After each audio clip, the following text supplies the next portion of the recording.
to Unified Media, Dropping Gems Podcast. Let's get it.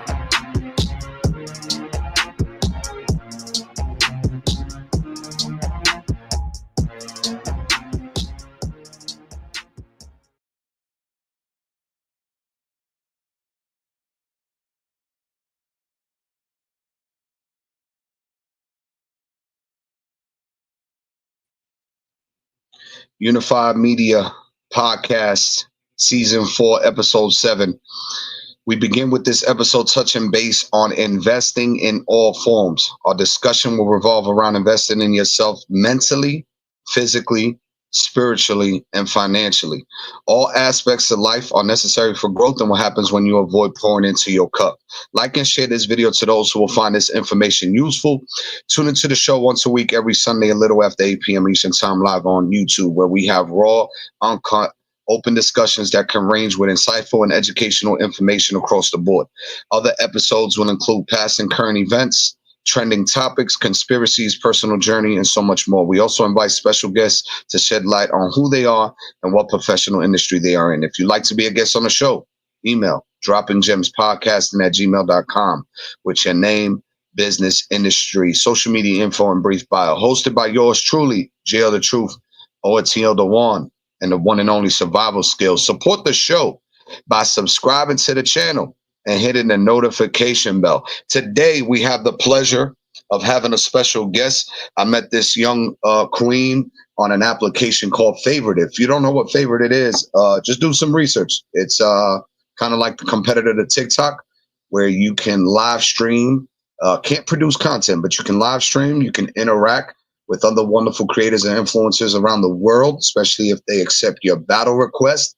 And typically what I like to do is I just like to have discussions, whether we're winning or losing, we're still winning, right?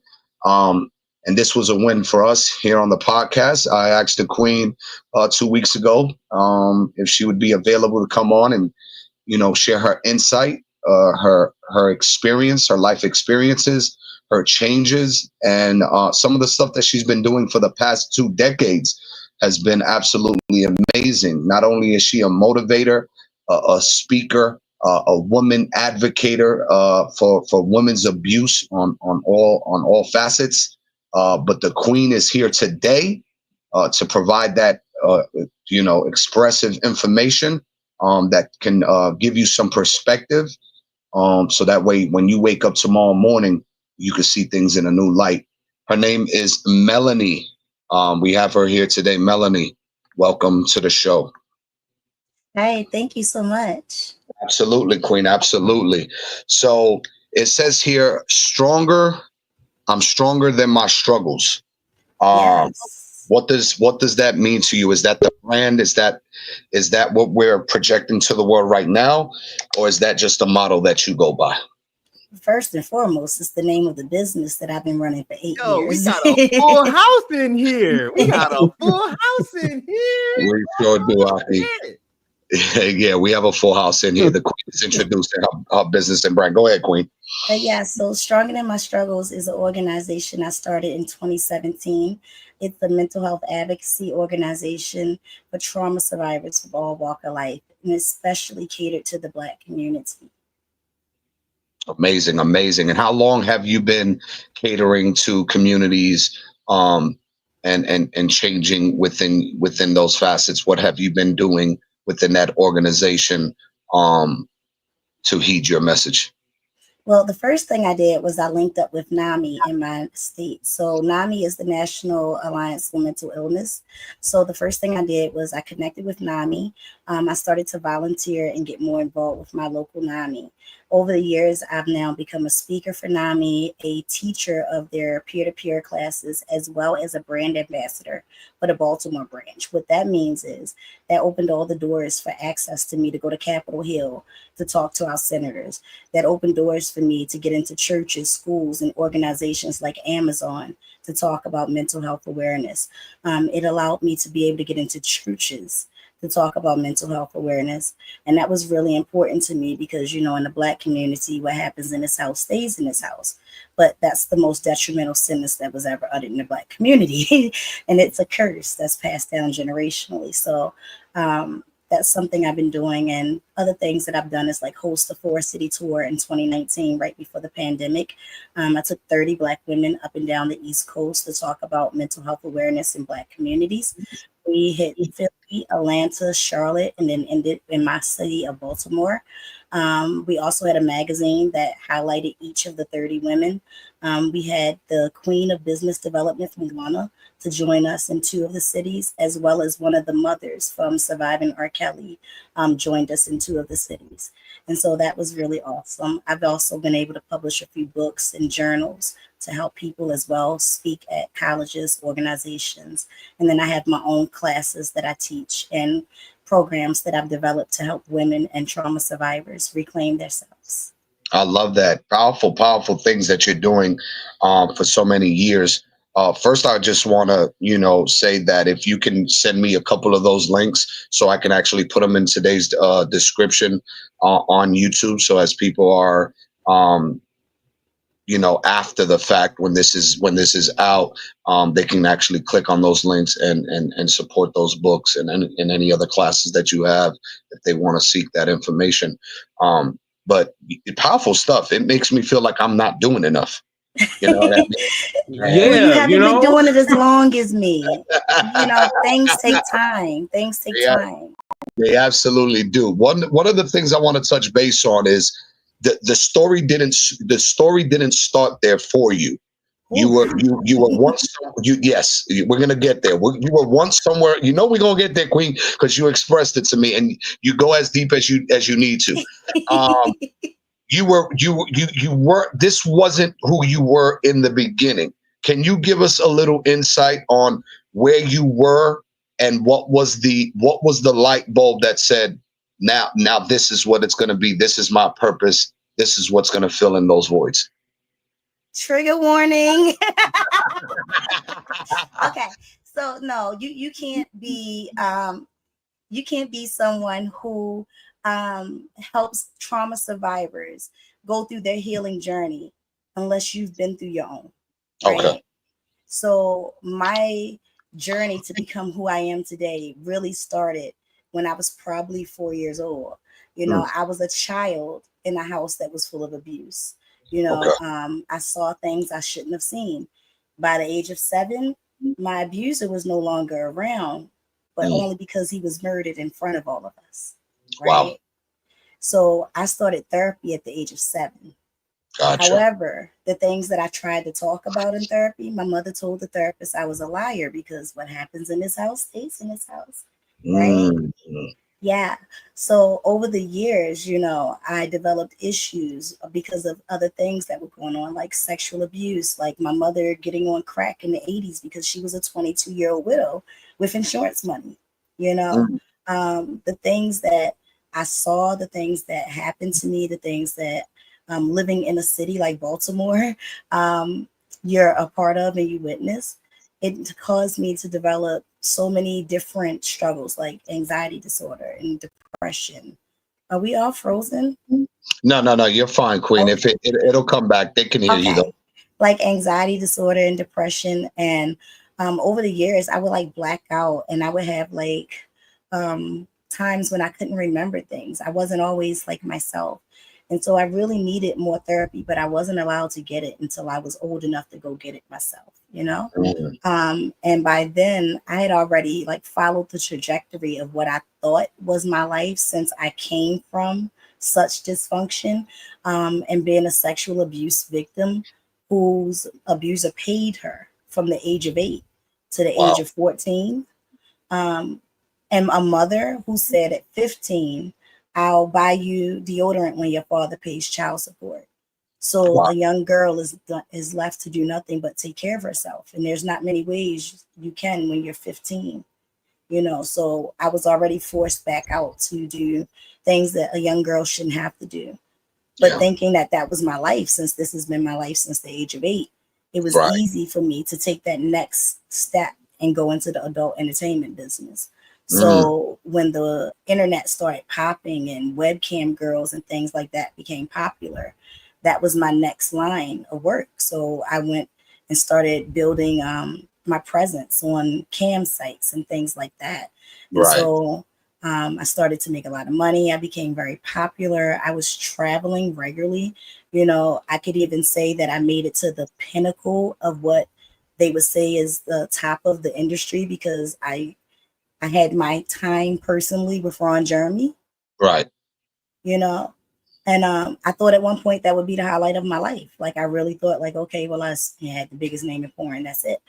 Um, but God had better plans, because as I went through my healing process and I got into therapy, I went to therapy for 7.5 years, 3 days a week. Like, it became my job. Mm. And I was diagnosed with things like CPTSD, depression, anxiety disorder, and most importantly, something called dissociative identity disorder. And Mm. that's multiple personalities. So once they found out that my brain had literally split to try to protect me from all the things that I had seen and been a part of, it was easier for me to realize that it wasn't really me that was doing some of the things. Like, it was the hurt parts of me, the pained me. But a healed me might not do those things. And you start wondering, like, what could a healed me do? Mm. And in 2013, God told me, He said, you're going to travel the world. You're going to heal my people. You're going to tell them about me, and you're going to tell them how I healed you. But I wasn't healed at that point. I was in a very dark place, and I questioned God, like, how am I going to help people? What am I supposed to tell them? I'm in a really bad place. Like, what, you let all these things happen to me. And 4 years later, I started Stronger Than My Struggles. But I was doing my book publishing. I had published my first 3 books. I had started doing a live workshop every week where I had people coming in to teach them how to use writing as a therapeutic practice. And then I started having my own coaching programs. And I'm doing the work. I'm helping people. And then this guy came out of nowhere, and he lived in a whole different country, and he started giving me so much money it didn't make sense. And I Mm. said, why are you doing this? And he said, God told me to. Mm. And that money just helped me do things like launch the 4-city tour. Where was I supposed to get $60,000 to have a tour? Except for this total stranger who said, God told me to give you this money, right? You know? So I had this stranger come in, and he really funded my business to allow me to expand and do things that I may not have gotten notice for if I had to do it on my disability check in a dream, as I used to say. And so now, I keep moving. And last in 2023, I won a $5,000 grant from M&T Bank and Weave Social Impact Society to continue to do the work I do, because that guy's been gone for a while. So I'm back to doing everything on a disability check in a dream. But the Mm. dream is still alive, and God Absolutely. keeps it going. Absolutely. That's why you're here today. So Amen. is it safe to say that during this transition, when you started therapy and you started, 7 years, you were doing 7 years of it, Yeah. that was your light and the form of investment in Amen. yourself. Now, Amen. within you investing in yourself at that moment and transitioning, you were just simply doing it to figure out exactly what it's going to take to heal all these past wounds. And then once you Yes. figure out how to heal these past wounds, that's when you started unlocking other things and you started figuring out, I can actually be advocating and be a leader in the, Yes. in this new position and actually help others who are currently going through the same traumatic experiences I once had. What was it about these healing therapies that you decided to take on that responsibility? Because not everybody is considering those things. Why did you consider those things? Because my life never made sense. Nothing in my life ever made sense, because I had been sick for so long without a diagnosis. So when people would say things to me, like, my sister told me I didn't live in my house for at least a year. She said that someone named Kat lived there, but she lived in my body, but I didn't answer to my name. I went by Kat for a year, according to my sister. I have no recollection of this. People would say all my life, you have selective memory. You only remember what you want to remember. And I used to be so confused. Like things never made sense. Even into my adulthood, people would say things like, "Don't you remember I just saw you and yeah, we did this and this." And I'd be like, "No, I have no clue what you're talking about." Mm. So wanting to understand why um, I didn't know anybody was really important for me. Now, when you were investing in yourself, what was that form of investment? Was that were you on a spiritual journey at this point, investing in your spirituality? Were you investing in your mental, to get your mind sharper? What was that investment like personally for you during this transition? It was a little of everything because when I started that journey in 2010, God hadn't prophesied to me yet that I would be stronger than my struggles. Um, I just really was trying to figure out what was wrong with me. I couldn't function anymore. Like my body started breaking down. In 2010, I had to go to therapy to learn how to use my arm again. Like I Mm, didn't understand what was happening. Something was wrong. And I ended up being diagnosed with fibromyalgia, which is something that presents as physical pain, but it's actually emotional pain that presents as physical. And mm, so knowing that I'm in chronic pain, I'm in so much pain because something's wrong, but no one knows what it is. Therapy was the next thing.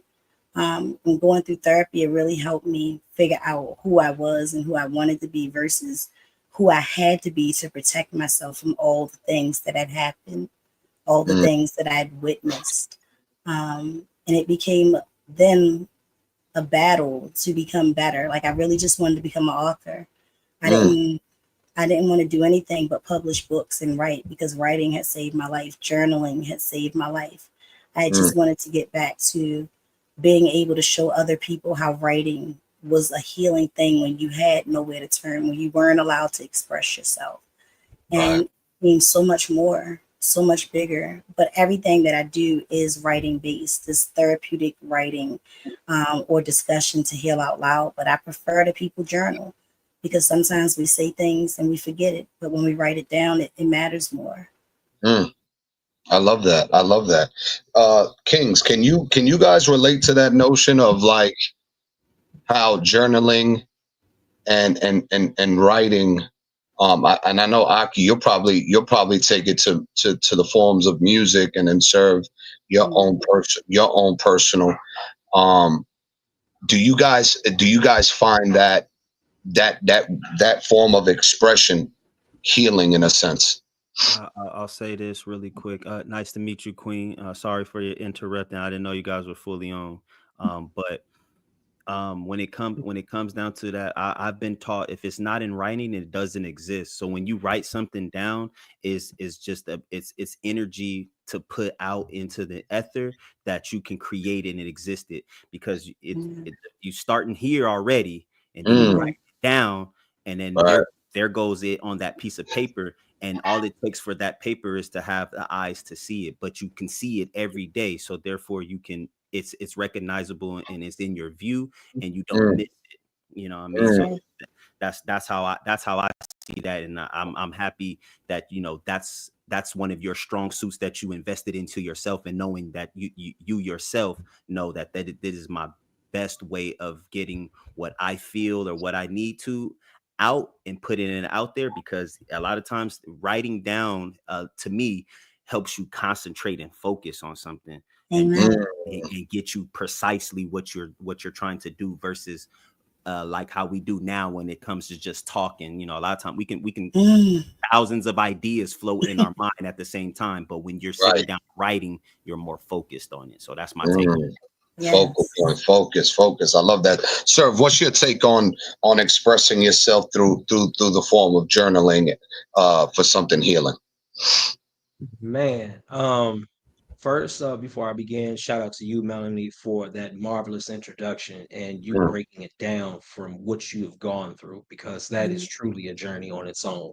yeah. And like we said earlier, in order for you to go ahead and really tell a story, you have to go through something. You have to grow through what you go through. And right now, I really feel like you've grown through that, and you have been able to go ahead and let other people know. Especially, this is the very first time I've actually had a woman co-host on. Mind you, it's been a trendy of us. It's been my three brothers. So, not having a female's perspective, I'm really looking forward to this episode. Yeah. What I can say with when it comes to writing, as Aki said earlier, write the vision, make it plain. That's what I was told. Write the vision, make it plain. Once you write the vision, then after that, that's where you have this identity. It's like, this is what I have to do. And unless you write it down, you really will not have a direction. Through the trauma that I suffered through, I would write down my ideas. I would write down my mind. What am I going through? How I'm going to make it better? There was even times where people would say I was crazy because I would literally go inside the bathroom, close the door, and talk to myself. This is really how I would have conversations. I would have conversations because there were certain conversations only I could have, but I couldn't have with anybody else because they thought it was crazy. I'm talking about how I want to be a multimillionaire. I'm talking about how I'm going to go ahead and turn this. I'm going to turn nothing into something. And when you have those conversations, yes, people are going to look at you crazy because they're trying to figure out, like, how you going to do it? You have no clue. All you just know is that you want to start. And once you start, you just got to see it through. So yes, writing that vision down, make it plain. So write the vision down, make it plain, and everything else will follow through. Now let me ask you a question, sir. You said that you've had your own version of a traumatic experiences. If there's anything that you're willing to share, what were those things at that moment in that time in life, and how have you turned something traumatic and made it so powerful where you are the educator and the motivator that you are today? What I went through was the loss of my family. A lot of people don't understand what that really means. Like, I mean, having your brother passing away, from having the person that brought you into this world passing away, and you feeling like you are the only person, like a sole survivor. I went through a traumatic experience where I wouldn't want anyone to experience what I went through, because it comes to a sense where it's like I'm the only one. Like, if anything happened to me right now, who am I going to call? Who knows that anything is happening to me right now? Only I do. So when I went through that experience, yes, I used to I'll go to work, come home, sleep in the shadows, and just the only conversations I would have would be my thoughts. I didn't go to therapy. Now, other people, that's probably their bag. Mine wasn't therapy. My therapy was like getting on Instagram, sharing my stories, just talking about what I was going through. Then one day, that's when I ended up coming across my mentor, Dr. Spiller. When I met Spiller, Spiller gave me something to believe in again. Like, wait a minute, there's actually a way for me to turn this around, because majority of our families, I hear this word so many times and I get aggravated when I hear it because I used to say it. Generational curses. No, it's not a curse. Your family wasn't cursed. You all were not born to be broke. You weren't born to go through anything traumatic. It's the fact that you were going through a life of principles. It was generational principles. Basically, this is information that was taught to you while you were growing up. This is the principles. This was the information that your parents taught you. So while they're teaching you this is what you're teaching your kids. Now, along the way, we had to learn new things. I didn't know about financing. I didn't know about Forex. I didn't know about anything when it came to diving into the stock market. Why? Because my parents never taught me that. So I had to do what? I had to go outside of my own comfort zone, like you were mentioning earlier about the tarot cards. I stepped out of my comfort zone to learn something brand new. So therefore, I can feed my future something brand new. Now I'm learning. Yes. So now I'm working on my future. This is new stuff that I'm learning that's going to help me provide for them later on, because I have to have something after I'm gone. That's instilling generation. So you're instilling generational principles. You're not instilling a curse. You're instilling that generational principle. What can you instill into the next generation for them to capitalize off on to go into the next? And that's what helped me through my journey. Powerful. Yeah, man, listen, I gotta, when I hear your story, when I hear, Melony's story, and what's hard to process is the fact that you both are so highly intelligent, so articulate, the way you guys form your current selves and the things that you currently do now. Because I know you now. I didn't know you back then. So trying to put you back then to who you are now is difficult for me to process, for both of you. So I have to tip my hat off to both of y'all, because those type of struggles break people down to the point where they can't even, there's no even return from it. It's one of those things where if you face the death of a family, or if you face the common physical abuse that young woman was going through at ages 4 and 7 and through her teenage years until she was like 14, 15, to turn those things and make it the power and the inspiration that you guys provide and have now, it's, man, the least to say, it's one of the most inspiring things I've heard in a long time, because it's close to me. You know what I mean? Because I engage with you guys, especially her. I engage with her now on a daily basis. I engage with you on a weekly basis. I just, that people shouldn't have no excuses on what they're going through, right? Absolutely, Stacy. Kelvin, welcome in. They shouldn't have no excuses on what they're going through, because I tell people this: if you want it that bad to change your life, you're going to take the necessary steps in order to make those changes, so that way things can become better. Because the one thing that people are missing, right, is the fact that a lot of people are not holding themselves accountable in the moment for what they're going through. A lot of people like to point fingers.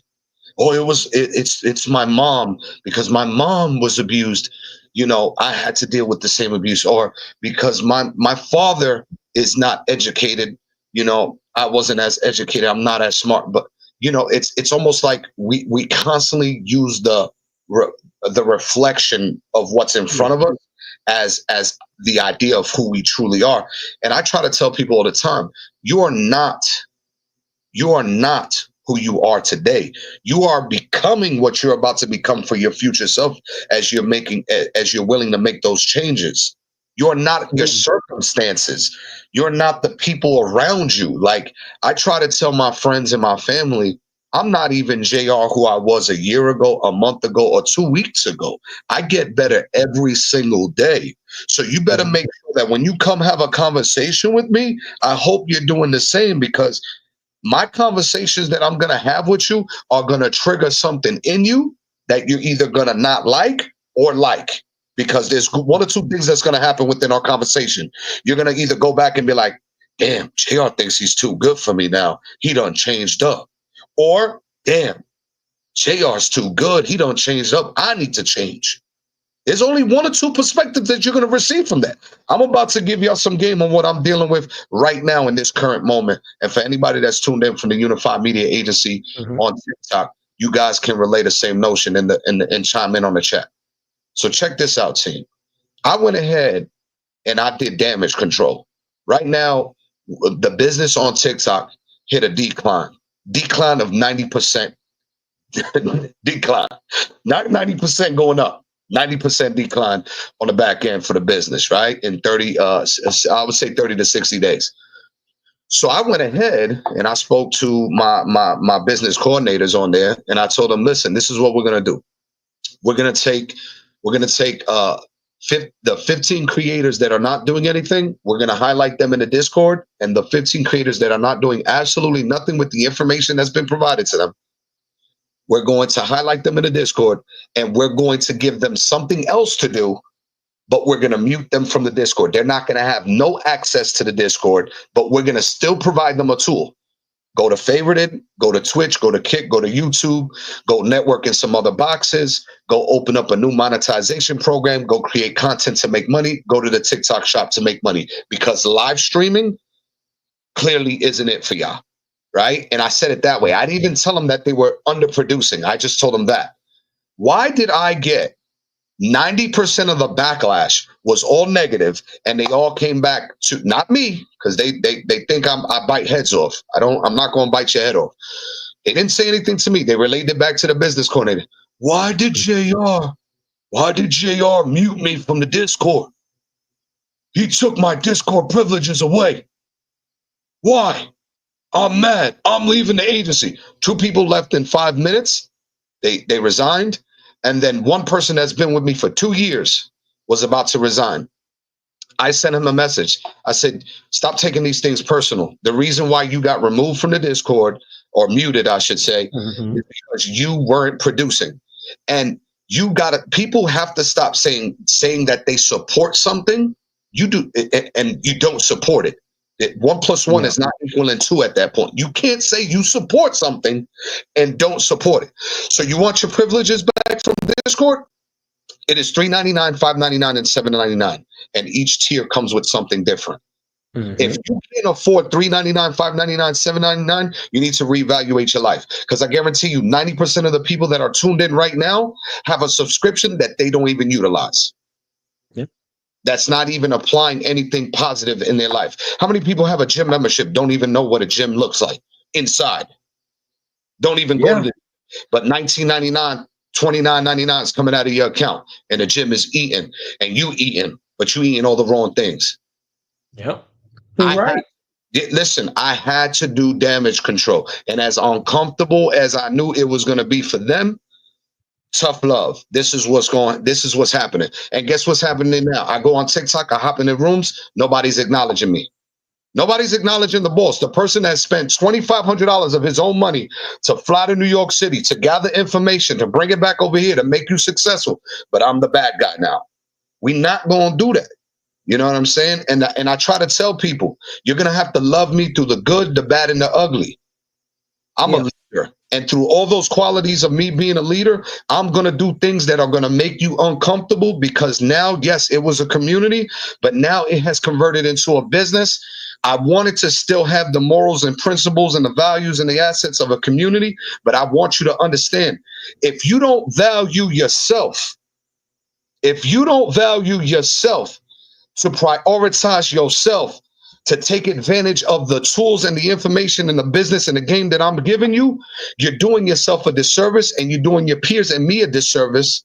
So I can no longer pour my cup into you. That's what I said here in the description. You're not pouring into your own cup. If you're not pouring into your own cup, how do you expect me to pour into yours? Exactly. And see that right there. You're speaking on what I saw so long ago. When I was in an MLM company, one of the things I used to hate, JR, I'm not gonna lie, it was you have to speak into people to get them to believe in it. It's like you're speaking to them where it's like they don't even believe in themselves. You got to believe in them. You have to hype them up to get them to believe in, like, bro, this is the vision. This is the vision. This is where we starting at. But if you consistently show up for work, you consistently put in the time, you consistently apply the information that's being delivered to you, you can do it. But they don't. Because they want the instant gratification. They want to go ahead and be like, let's say, for instance, JR, you are the successful leader. They want JR. That's what it is. They want JR, instant gratification. I want to instantly do this, and instantly I want to reap all the rewards and all the benefits. I remember someone said that, and I was like, you know what, bro? You all don't understand what the journey is. I was like, there's a reason why God did not deliver everything that you want right here and right now. It's because He wants you to experience these things right now. I'm a leader myself.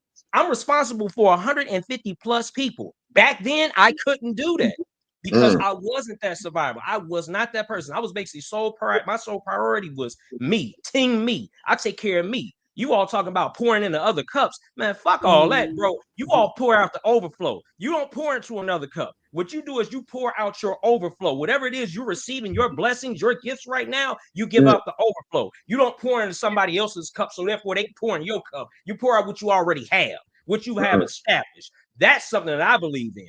But for people that get mad because they're not getting what they're supposed to do, bro, you weren't applying in the first place.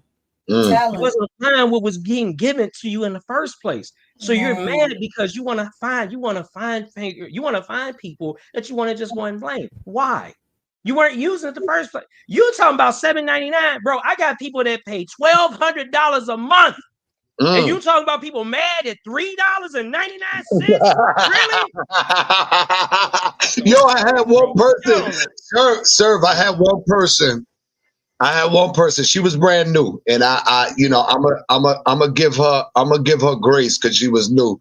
She comes in, she hops into a box. She goes, JR, I wanna accomplish all these things that you guys accomplish in these live streaming. Boom, boom, boom, boom, boom. So I start giving her some game, and then she goes, but JR, for some reason, I can't post my links in the Discord. Like I could see the open chat and I could chat, but I don't know where to share the stuff at. It not letting me share it. I said, Queen, you gotta subscribe. She said, this is, I shit you not. She goes, subscription. I said, yeah. $3.99, $5.99, $7.99. You took how you go huff and puff on $1 a week, $2 a week, or $2.50 a week? Like listen. Right now, I went like this to them when I was in the Discord meeting, the last Discord meeting. I said, how many of y'all right now have Netflix, have Amazon Prime, have Hulu, have fucking Disney Plus? They got them all. Look, they got all of them too. At that, they ain't got one. How about I realized I only watch YouTube and I canceled all that shit because I only watch YouTube. Because I only watch YouTube. Now check this out, Queen. This is what I broke it down to. I said, you got all them channels. Do you know you don't even have enough time in the day to go through each one of those programs? You probably watch one of them programs all week. Right. You haven't even probably logged into your Hulu account. You got no idea. What season is out on Hulu right now? They go like this. They look at me. They say, I don't know. Exactly my point.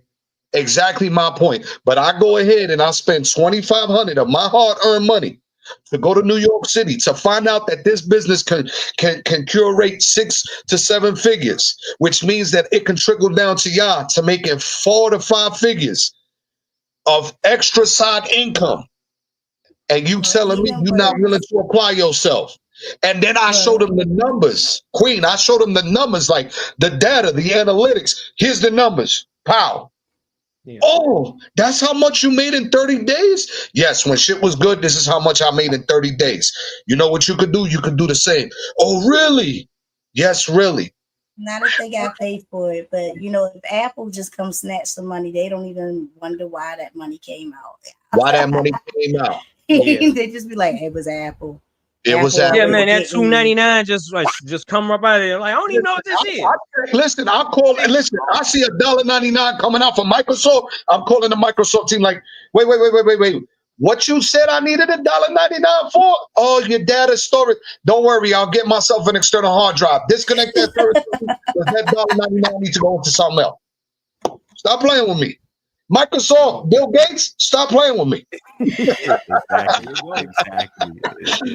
love it though. And that's why you have to be how you have to be though, Aki, and we all have to be who we have to be. Is because you when you start seeing where people place their value or place their mindset on what they value and what versus what they don't, you have to be able to step away. Like me and my brothers were talking about it earlier. Especially when it comes to family and stuff. Sometimes, no matter if it's family or friends, you just have to know and recognize. A wise person will recognize a person who's foolish and know that it'll be foolish of me if I continue to be around your foolishness. So me and my wisdom will go and separate ourselves over here because wisdom and foolishness don't belong in the same room.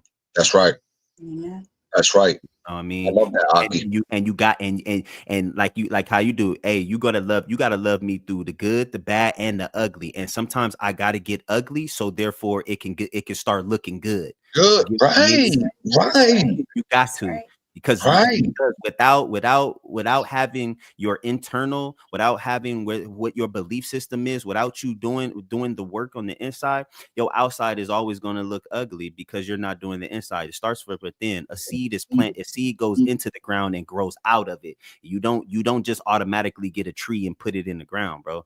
You know what I'm saying? That's right. It gotta go in hiding. It gotta go in something to come out of something. You know Man, Aki, tell him again, Aki. You can't have a tree. You can't have a tree first and plant it. You gotta plant the seed first. Put it in something that you can that the seed can even grow out of to begin with. You know what people are doing, Aki? They throwing seeds in the ground. They not watering it. That's one. There's no sun.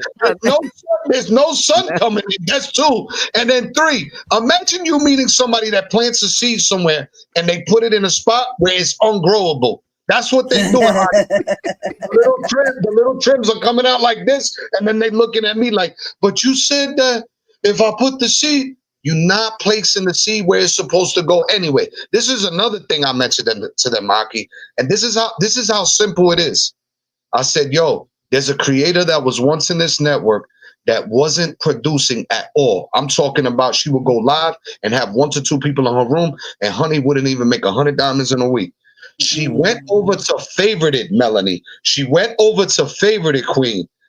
And I battled her last week, and she destroyed me to the point where she was so confident, Aki, and Serge, she was like, yo, JR, you want to schedule an event with me so we can battle? I looked at her like, honey was not even this confident on TikTok. Right. Now she over here on this side of the field, didn't give her. Well, you gotta understand, they two different minefields, yo. TikTok is vicious, yo. Like, it's not easy to get your confidence up there. Think about the different platforms and how easy it is to build your confidence on Favorite. Think about how much more peaceful it is over there. Like, feels calm. Yeah. It feels kind of like crowded and rushed over there. You know what I mean? Overpopulated over there, and you're swimming with sharks over here, and then over here you got the small pond. So over here in the small pond, you could be a big fish. And I'll be trying to, and that's the game I try to give them. Like, listen, try, if it's not working here, give this a shot. But people, I've made them so comfortable that they're not even willing to do the work themselves. They're like, JR will go on, he'll do the work for us. And it's like, listen, I'm doing the work for me and the whole entire group. But if we work together, we can 10x this thing in 3 months, 6 months. Like, I got a 6-month contract. I need to graduate in 3 months. We got 3 months to hit 8 million diamonds. 8 million diamonds is it sounds like a lot, but we did 6 million our first go around, got the extension. Now we got to do 8 million. So I got to get the right people in that are producing, and nobody, Haki, I'm telling you, like, nobody does it. They sit in front of the camera, they stare at it. And then if nobody comes in, I get the feedback on the Discord. Yo, nobody came in for me, man. Nobody's dropping. I'm not hitting my frags or my goals, man. And I'm telling people, I'm like, but what are your niches? What are your hobbies? What are your approaches? What value are you bringing? Like, make me want to sit here and drop. Like, I need a reason to drop on you. Like, point proven right here.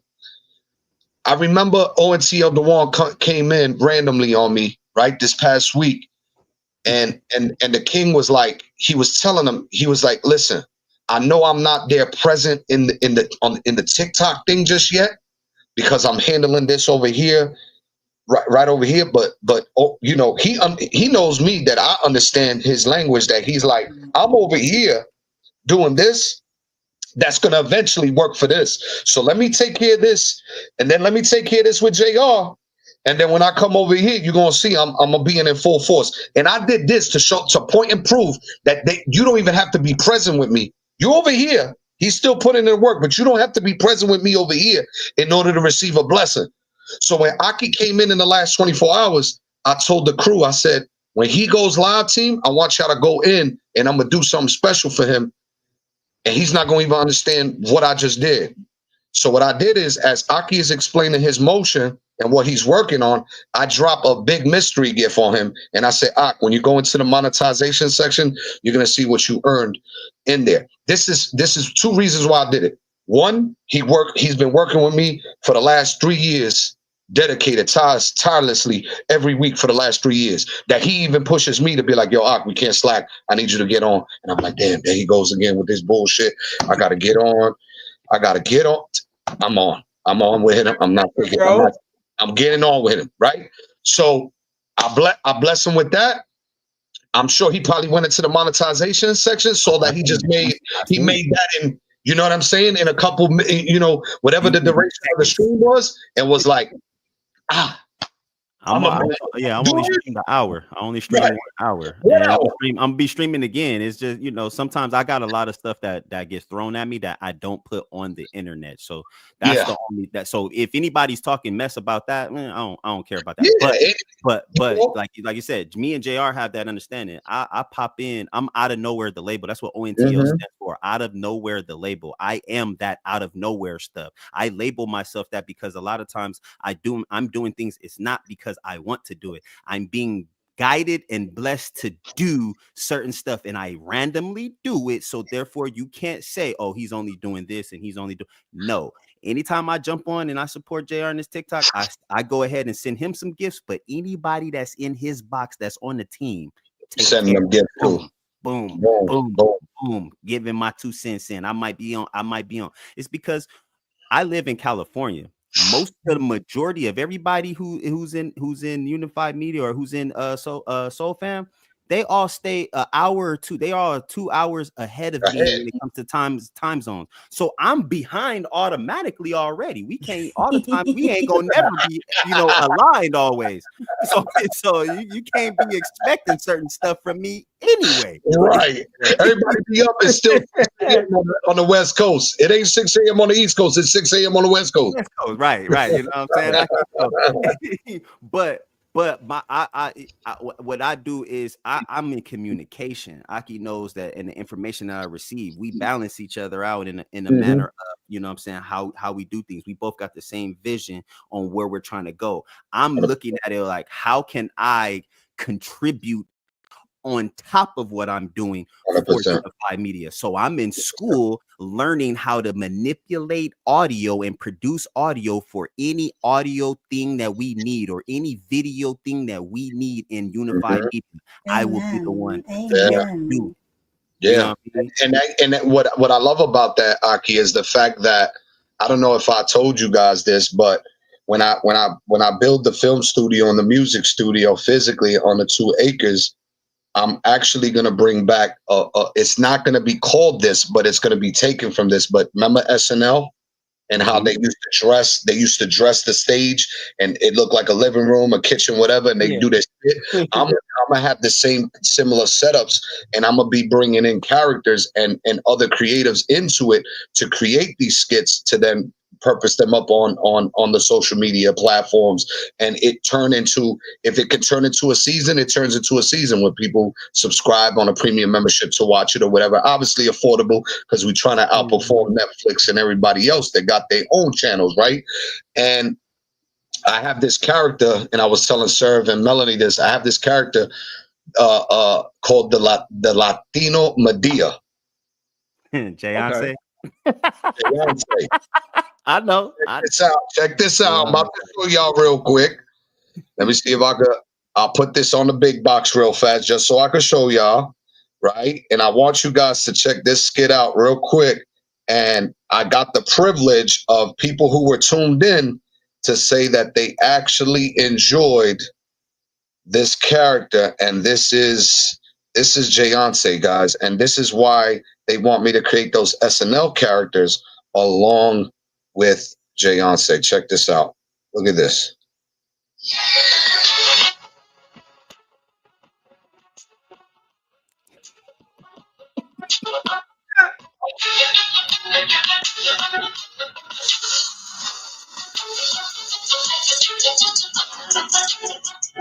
The bag is clean.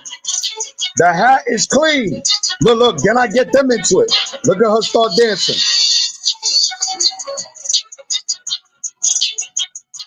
Now, I literally grab a character that I created in the live stream, and I'm gonna turn the character into a whole skit. Now, this is Mini Medea. Interactions with Mini Medea. And look at the gifts flying across the screen, Aki. I probably made like $200 that day for 2 hours. Look at the back. Look, now watch her dance with me. She gets into it. Look at her. Hey. Ooh, look at that.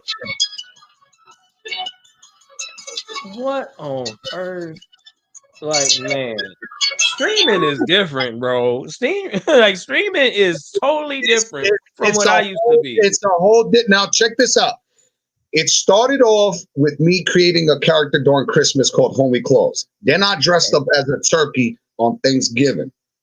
And then as people were as I was receiving it in real time, the feedback, and then after on Discord, the feedback, people were like, yo, we need more and more characters. Boom, boom, boom. So I legit have Homie Claus and Beyonce, and then I'm gonna work on a scary character in the fall for Halloween. And you know, I'm gonna try to maintain at least 3-4 characters, but then I wanna create these characters and turn them into real life skits, interactions with people, you know, and other creatives that I could turn it into tangible skits, whether it be a minute, 30 seconds, long form, 2-3 minutes down the line when we have the physical building. And it's to all go to this. Right now, I need people to, and this is where it's gonna tie into the form of investing. I've invested into the idea of the people. The people want entertainment from me. I produce music and film. Then why not give that to them, right? And I have to be comfortable with getting uncomfortable. Do you think I want to put lip gloss on, a wig, some glasses, fucking, you know, have a purse around my arm? And listen, I'm probably the most manly man you ever seen in your life, if we met in person. And I'm over here putting these things on to make everybody laugh. And it's a whole totally different personality and character, opposite of who JR is. But I do these things so that way I can show people, like, listen, this is the investment into the people, into my art, into my creativity, into improv, and just work that acting muscle. This is a personal investment as well. And I'm doing something that I knew I wouldn't even expect to do in a live stream. Now we're going to turn it into pieces of content, and it's being received really well. So when people said, yo, it reminds me of Medea, bro, I love Tyler Perry. I love Mark Wahlberg. I love these guys that have changed the game for me, that I'm inspired to be. And to get that kind of notion, I was like, oh, I'm on to something. The bell, the light bulb started going off, and I was like, this is what I need to start doing. You know, now, do I want to do it every day? No, because I want it to be built up high anticipation, once a week type of deal. If you want to consume it on a daily basis, that's when I go ahead and I'll create the content where people can like, comment, and repost, etc. But I'm moving in a direction that I knew I wanted to move into in general. I just didn't know that it was going to be characters that I would be playing.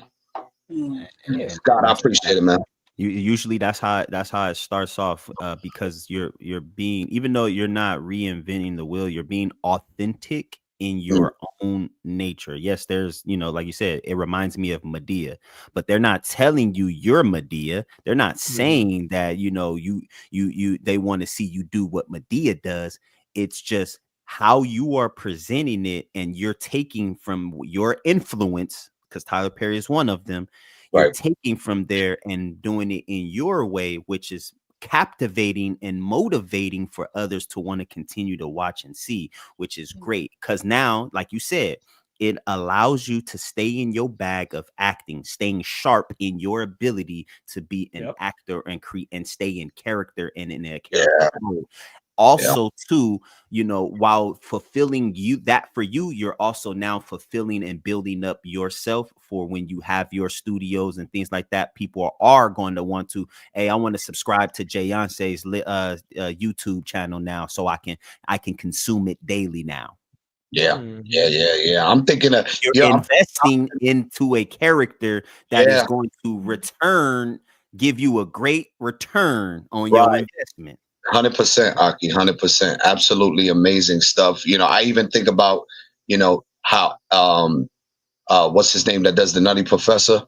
Oh, Eddie Murphy. Oh, Eddie Murphy. How Eddie Murphy, you know, gets into those multiple characters during a scene of a movie. I think about Martin Lawrence with Big Mama's House. You know what I mean? Like these are the things I grew up on. I mean, even White Chicks. When you think about the brothers, right? So the Wayne brothers. So it's literally bits and pieces of all of them, and I was just like, man, you know, just to receive the kind of feedback that I'm receiving, I was like, this is where this is where those tarot cards came in. I didn't tell you, Aki, but I got these tarot cards that say trust your intuition, and I pulled 3 cards out, and it kept telling that all 3 were in similarity in saying that I need to start pursuing what I've been uncomfortable with. And I know that a lot of it has to do with my creativity and my acting that I haven't really, I got so comfortable live streaming and doing the podcast material that I know this is working, but what's uncomfortable and what I need to be working on is what's going to take us to the next level. And that's what the cards was telling me, which is absolutely amazing. That's your original purpose. That's your that's exactly what it was telling me, Aki. It was like you're aligned with your purpose, but you're still holding yourself back because you're not fully pursuing it. And I'm looking at the cards and I'm reading and I'm just like, and this is my wife. My wife is like my biggest fan, but also my biggest you know, she's my biggest critic, and she's just like, as we're reading it together, she's like, I tell you that all the time. What are you waiting for? That's your natural intuition right there. Our women are a full embodied intuition, and sometimes us men we don't be hearing them. Full advisor, Aki, full advisor. It was a word. Go ahead. It was a word that I was waiting for you all to say, for everybody in this room, and I was still waiting for you all to say it, but y'all never said it. One of the things I think everyone needs, and this even goes for everyone in Unified Media, this also goes for Melody in your business, if you have people that need to hear this, is faith. They need to step out in faith. Hold on. This is what I wear around I wear my bracelet. On one side it says stronger than my struggles, on the other side it says faith works, and I never take this off. I say that because that's what it takes. It takes for you to take a leap of faith. One of the things that you were talking about when it comes to investing in yourself, and when it comes to doing anything, it revolves around investing in yourself, and that happens off of faith. You may sit up here and say, like, okay, so like everyone that was talking to you, JR, about like, oh, I can't do $299 or whatnot. It's because you don't even have faith that this is going to work. That's how faith works. I was like, in order for you to, like, you know, faith without work is dead. So that's like you asking God for something. You can ask Yahweh. You can ask God, whoever you believe in. All I'm telling you is this: if you do not apply some type of work towards your faith and belief, it will not work. And that's exactly what that is. So when you have people out there that's saying that they want that instant gratification, here's the thing about trusting the process. Sometimes the process is not beautiful. Sometimes the process is really ugly. You have to go ahead and grow through this. It may be sometimes you just like, damn, you want to launch this product, but here it is, it's just not the right time. But that's what you have to do. You have to launch, you have to give and take. You got to see if this is going to work. If this ain't going to work, okay, we go back to the drawing board. Then after that, we come back up with something else. But you have to have faith that it's going to work, because if you don't, then how you going to deal with it? I was like, it takes money to make money. How you gonna go ahead and invest in something and then you just think you're gonna automatically win? That's not how the game is played. The game is gonna be played where you got winners, you got losers. But here it is. Did you outweigh the losses? If you outweighed the losses, you still won. Now, don't go and take that criticism from everybody else. It's like, oh, well, you only made $2, but it's $2 more than what you made. I was like, see, don't go ahead and preach to me if you ain't never built shit. Don't go and lie to me that if you ain't never built shit. And that's exactly what you get from family members. You get family members that be your major supporters, and but as soon as you go ahead and ask them, like, hey, can you go ahead and show up to this? Won't even go ahead and blow you with that. They won't even go ahead and send out the link. They won't even go ahead and support the content, but they'll go ahead and say, oh, I support you from a distance. No, bitch, you ain't even ever show up to a show. I'm like, come on, not make it make sense. I don't see nobody from my family in this live, and I sent it to a group chat that has 17 people in it. And the same family members know I go live every Sunday.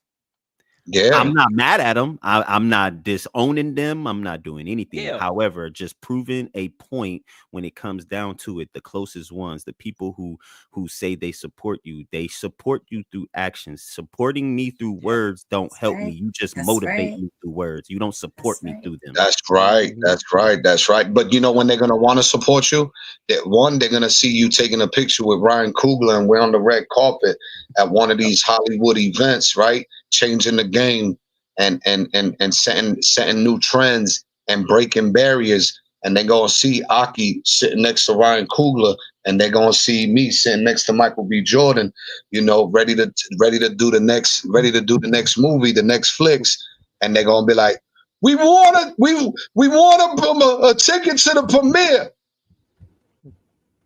Huh? You want to what? They want to eat with you, but they don't want to cook with you when you're in the kitchen. They Oh, don't do See, that. you can't They don't do that. Nobody want to do the work no more. The Nobody. internet has made No. people think they don't have to do the work. That's I right. got something even better. This is I had to sit with this. It was crazy because Yahweh gave me this. I was talking to my two children who were 8 and 9 years old, or they'll be 8 and 9 years old. And you know, I'm trying to get them to understand the time that we're living in, because they're living in a time where we didn't think that they would have to even deal and have Right. to deal with the stuff we're Right. dealing with. And the attack on children right now is very, very heavy and it's scary, right? But I told them, I asked them a question. I said, what do you think is easier? Do you think it is easy to live, or do you think it is easy to die? And without thinking, they both said live. It's easier to live. And I go, how?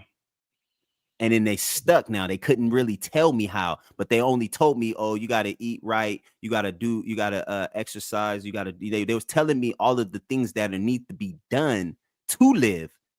And so then I go, okay, so that requires you to do something, right? Yeah. I said, what is required for you to die? And they sit there and they go, nothing. I said, exactly. So is it easier to live, or is it easier to die? Easier to die. Exactly. And if you want to live, there is work that is required. So this goes back to your faith.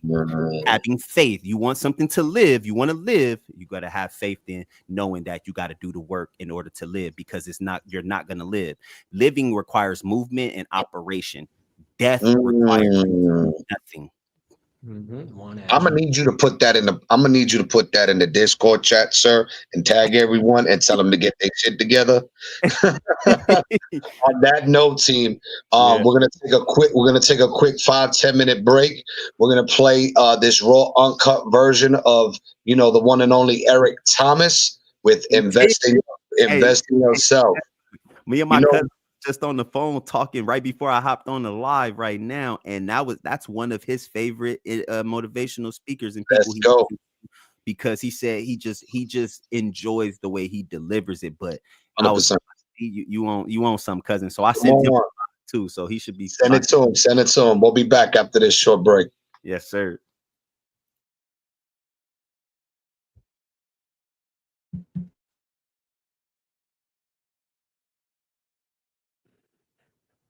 When you go home, I want you to deal with, am I dreaming somebody else's dream? Is it 50-50, or am I 100% me? How do I go about making it happen? You're going to watch biographies of other humans who've done it. You're going to start listening to audio books about it. You're going to continue to come to conferences like these. You're going to surround yourself with other people who've already done what you're trying to do. You're going to go over your notes in this particular one. You're going to listen to podcasts. You're going to take trips. You're going to get out of that environment that you're in right now and put yourself in an environment with other people who are winning. And you're going to do these things over and over and over again. You're going to spend 2 hours a day with you. You get up in the morning. That's why I get up in the morning. I need to hear from Eric before I hear from anybody else. Because once my day gets going, I had about 20 calls just this morning that I couldn't take. I can only get about 3 people. And I was driving. I was like, yo, I got 10 seconds with you because I'm driving. I'm trying to see Utah, and I won't see Utah after Monday. I'm going to be back seeing Detroit and Chicago. So we got to hurry up because I don't get this every day. As a small business owner, ever wish you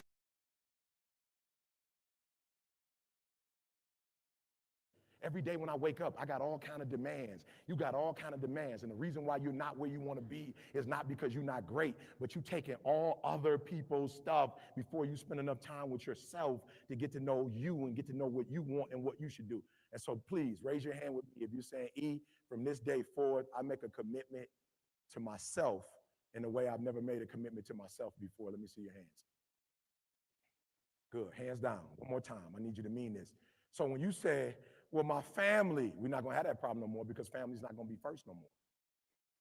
Is family not a priority? Absolutely, but only after you've taken care of yourself.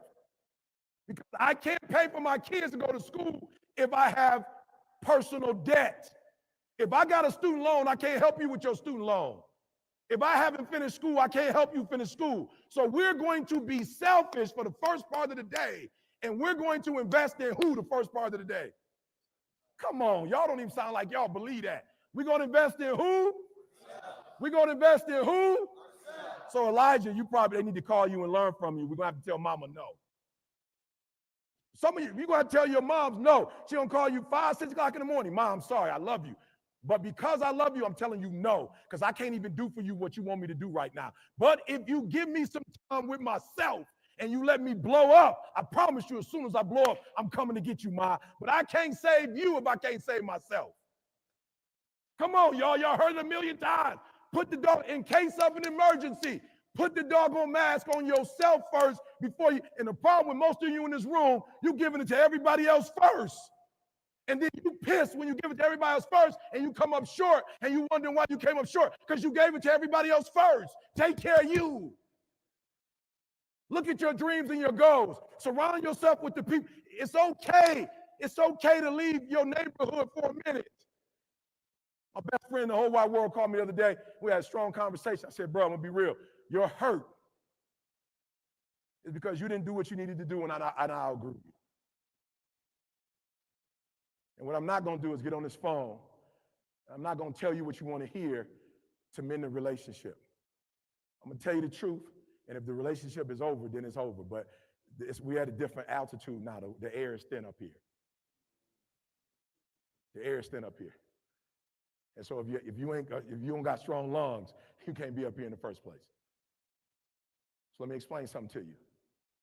I'm still here like I was for you 10 years ago, but the problem is you're not here for you. And I can't be here for you when you're not here for you. Now we can run together, but I can't pull you. And some of y'all, I'm trying to help you before we go to the next one. You can't, you got these dreams. You heard this stuff right here and you want that. You can't get it because you pulling too many people. You can't run no marathon pulling other people. You can't. That's why you ever notice a marathon or sprinters, you ever notice they got the little baby clothes on? You ever notice the gears like little baby stuff? You never notice they ain't got on jeans and like a sweater. You notice they got like a no sleeve, like a boom, and it's like whatever they feel comfortable. FloJo, I guess she grew up in church, so she had like a longer pant kind of hookup. One leg here, one down there. She's like, my grandma watching, I can't be wearing that. But ever notice that they got the short, why? Because you can't run a 100-meter dash with all that stuff on. And I'm just gonna be real. Some of you will never make this happen because just too many people, you depended on too many people depending on you. So y'all gonna do me a favor, you're gonna love yourself. All right, put your hand on your heart. As of today, come on, as of today, I will love myself first. Come on, I will love myself first. I am a priority. Come on, I am a priority. Come on, I am a priority. I will love myself and not others. Come on, look, somebody like, what do you mean don't love others? I'm the love guy. But you can't love others to the degree until you love yourself. I'm just being real. You can't love nobody else. If you sick, then you can't help nobody else from being unsick. You can't do it. So I will love myself. Come on, I will love myself. Come on, I will love myself. And I challenge y'all to do that. I challenge you to do it. I challenge you to love yourself. Let's go to the second one, all right? So the very first tier, guys, is dream, all right? This is why what Jamal and them saying is so important, because as I told my son, what you have to be cautious of, son, wherever you put your aim, if you don't make that aim, you need to be real close to it. And so you can't say if you're a B student that you want to get a B. If you're a B student, you got to say, I want to get a 4.0. Why? Because if you shoot for a 4.0, you know for certain that if you come up short, that's at least a 3.5 or a 3.0. Are you hearing me? So there's energy in the dream, y'all. There's energy in the dream. All the tools you need. So a lot of you guys, based on where you come from, you are afraid to say legacy stuff. You're afraid. You're afraid to say, not only am I going to do this, but my family's going to do that. So this is why legacy is important. Because once you start shooting for legacy, your dreams are automatically going to happen. But guess what? Dreams are about who? Come on, dreams are about who? Legacy is about them. Come on, write that down. Dreams are about you. Legacy is about, okay, one more time, because y'all not there. Dreams are about you. Legacy is about, good, we're getting there. Dreams are about, legacy is about, good. So I need legacy, right? I need legacy. So when I was talking to my son, I was like, son, I need to move you from inanimate objects, and I need you to move you to them. Because them gives you more power than that. Come on, I need y'all to hear me. That's why a lot of y'all don't have no power. You don't have no power because all your stuff is stuff. And so when you wake up and you're going for a car and you get hit in the face, the dream for a car, you're not going to be like, let me get up and make it happen for a car. If it's somebody else. So what I didn't tell y'all about my boy E, what I didn't tell y'all about E is moving to Utah was smooth. But there was a sacrifice he had to make. What was that sacrifice, E? Yeah, you had to leave specifically who? His son. And what I know about E, when E first got his wife got pregnant, E hit me up like, E, I'm having a son. It's the apple of my eye. E would just shoot me pics of him and his boy on the swing or him and his boy at Chuck E. Cheese. He would just hit me up like, E, I would see his son. And he was like, E, I got to tell you, Utah, yes, but I got to leave my son behind. And I was like, ooh, you ready for it? He's like, that's why I need to come up to the mall with you talk. Because E, I got an opportunity of a lifetime, but E, leave my son, bro. What you think? E, I was like, hey, what you think? You know, no, what you think? What you think? But in the back of my mind, I was hearing if he would say to me, I'm leaving him. Most people know Grammarly as a spelling and grammar tool, but it's actually some make his life better. I'm like, let's go. But if I heard I'm going to Utah so I could blow up, I'd kill it. But I heard him say, E, it's going to be the hardest thing I've ever done in my life. But E, I got to do this for my son. I'm like, pack your stuff, let's go. And the reason why most of you cannot get to the next level, because all the energy you have is for stuff and not for them. And when your stuff becomes about them, you can get through whatever you need to get through, guys. Y'all need to hear what I'm telling. I wish you could go through my life. I was just talking to one of my homies on the phone. His father's got MS. I was like, yo, you never told me your dude had MS. What's his like? He like, yo, he been in the bed the last 3 years. He is tough. And I'm looking at Didi like, same MS, but a whole different experience. Why? Because when she was diagnosed with it, listen to me, y'all. Y'all not hearing what I'm telling y'all. When Didi got diagnosed, I went outside and was like, God, thank you. People was like, E, how you running around here talking about it's a blessing? I was like, it's the answer to prayer, y'all. If you think I was grinding before, if you think I was about that life before, you ain't seen, it's nothing in this world gonna motivate me like helping my girl get, God just blessed me with a cause and a purpose. He just gave me a drive, that a degree. Yes, I worked on my PhD, but I promise you it was gaps. I promise you I'd like, oh, I'm finished with coursework, I'm out. They call Eric, you're not quite finished. I'm like, oh, I'm not quite finished. They're like, yeah, you got 3 more classes. I got 3 more classes? Finished all my coursework. E, where you at? What you mean where I'm at? E, you've been gone for 2 years. You're going to do the dissertation now. It was gaps, y'all. As much as I wanted to get the PhD, that going to school wasn't enough of a drive to wake me up every day and make me do schoolwork. But when Didi got diagnosed with MS, I'm like, let's go. I guarantee you, under my watch, under my care, if it can be reversed, I promise you, under my care, she will not be in a wheelchair. I promise you, under my care, she won't be in no bed. I'll do whatever it takes. And the reason why some of you can't get to that next level, you don't have enough stuff in you to push you to get through some of the hell you got to go through.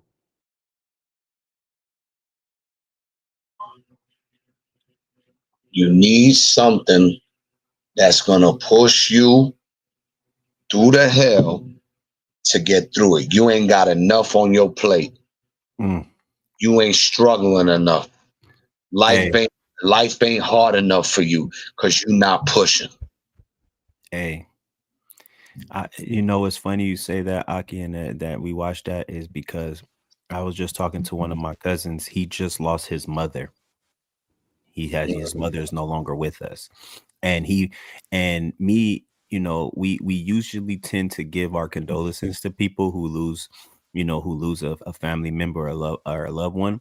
And what was crazy, but I respected him, was that he sent a big message to everyone saying, "Hey, thank you for all of you all who reached out to send your condolences as you felt you needed to right now. But this is my time. This is my mother's time right now. And if me and you aren't on we don't connect regularly or on a way, just save that for yourself and save that for me. Don't worry about that, because my purpose and my drive and everything else, I don't want to keep reliving the moment with you and we don't connect on a different way, right?" And that was the one thing that helped him, and that he was proud of me. It was because he looked at me. He's never met my children, but he's known me. We've known each other since we were probably like 7. And he congratulated me. He was like, "Cousin, man, I commend you and I give you all of the praise, bro, because you literally went from having no children to having 4 out of nowhere. And then now that I'm learning that you're a full-time dad, you work full-time, and you're in school full-time too, and like you're consistently staying busy and keeping yourself motivated to do the things because nobody else is going to do it for you, but you have a purpose, and that is to take care of your family." And he said, and that's kind of how it is with me. I'm keeping myself he used the word distracted, but it was basically like he's busy, so therefore he can, when it's time for him to sit with the pain of his mom not being there, he sits with it. But then it's not for too long because he has other things that needs to be taken care of. He still has a little sister that's still here, still has a father that's here, so he has to be able to balance all of those things. But he had purpose and drive to do the things that he needed to do. Him losing his mom now motivates him even more to be on top of his goals and to achieve them, and to not be dealing with people who aren't aligned with that. And Mm. and that is true. The way ET said, excuse me, I can go back on that and say from my experience, there was a time where I was heading in the wrong direction a lot, and it wasn't nothing really bad. It was just mentally I wasn't right in my mind, and I wanted to reset. I was like, I prayed about it. I'm like, I want to get out of this. I don't want to deal with this. Well, a fortunate but unfortunate event took place. I was on my way to go get my car out of the impound, and I end up running across one of the train lights while the arm was coming down. The sheriffs was at the train station. They caught me for that. They cited me, but when they cited me, they ran my name and found out I had a warrant against my arrest, for my arrest, because of a traffic ticket from a while ago that I did not take care of. Well, what happened was I end up going to jail for that. And me going to jail for that and me losing my job because of that gave me a clean slate to start all over, to focus on what I needed to do and where I needed to go, and how I needed to be. It showed me who was all there, supported me in my life, who came and, what I'm saying, to support me. But it really pushed me and motivated me to never go back and do that again. One, and to always remember, excuse me, when you pray for something, best believe it's going to get answered. And it might not be in the way you think you want it, but trust and believe you me. If I could have avoided jail, I definitely would, but because I never wanted to go, but I had to go in order for me to realize and say, hey, you think this was the first time. Excuse me. Don't try that again. And now that you got your reset, go do what you need to go do. Mm. And like that. And that was in 2014, I believe. It was 2013, 2014. Sometimes that happened. I ain't been back, and I'm not even putting myself in a position to go back. Mm. But that motivated me because this was a prayer, and it sounded bad, like it in jail, you know what I'm saying? And it was looking bad. But I got out, and I changed. I lost the job, I found a new job, had a whole everything changed for me, and I never put myself back in that position again. You know what I'm Yeah, I saying? love how you brought that back to faith. I Mm, really do because, you know, it's so funny. Right before I came here at 6 o'clock today, I taught my Soulful Sunday class on Favorite It. Nice. So I came over here, and one of the things we talked about was something that we learned about ourselves in the last week. And what I learned is that God had been whispering to me. Like God had kept telling me, I want you to go to this particular social media page and do this, this, and this. And I didn't make time for it. And because I didn't make time for it, God swiped my main social media pages. So like I lost my Facebook page with 32,000 followers last week. I lost my Instagram with 7,000 followers. I lost my main Instagram for my business. Like it was like, wow, that's 13 years of my content. That's 8 years of my business. But I tell you what, so I ended up on the page where God kept telling me to go, and I'm over there and I'm reconnecting with my audience in a way that I could not connect with them on that 32,000 follower page. I kept saying, where are they at? Like, where's my audience? There's so many people, but they're all following me for different reasons. But this mm, other page that he kept trying to get me back to, those were people who were following me specifically for business. Those were people who followed me specifically for stronger in my struggles, not people who had been following me since my adult entertainment days, people who had been following me since I was a journalist, people who follow me and don't even know why they follow me. They just saw me in somebody else's comments. This page was my audience. And just in days, like in the week I've lost that page, like my insights have went crazy. Like my page is going crazy, like with the engagement that I couldn't get on my page with 32,000 followers. God had to remind me it's not about the numbers, it's about the quality, not the Yeah. quantity, you know. And if I would have listened, maybe he wouldn't have had to snatch all my stuff. Right. But mm, because I didn't listen, he needed to force me to focus, like he mm. was saying. Ooh, and see, people be scared of that, and that's where it be like, nah, you can't. Me and my wife, we talk about that all the time. We definitely tell each other, hey, be careful what you pray for and how you pray it. If you asking for something, try to be as specific as possible, Oh, because because when you blanket it, he does it in a way where it has to challenge you and push you because you gave it to him in a blank way. If you give you it hear to me him in a feeling? direct if you give it to him in a direct manner, that means you already have an idea and a plan and you know what steps is needed. So therefore, all you got to do is take those steps and then he'll be guiding you and telling you, yeah, do it this way, turn this way, look at this way. Then you know what I'm saying? That's how you got to do it. But you know, that's the main ingredient right there. Like it investing faith is investment is having faith in something. Amen. It Yeah, is having faith and belief in something. That's that's the right. only way you can invest in it. Because if you're just putting money in places or taking stuff from different places, you're not investing anything because you're just gathering stuff, but you're not actually taking it into consideration and then Mhm. seeing what can come of that or what the Amen. result of that can be.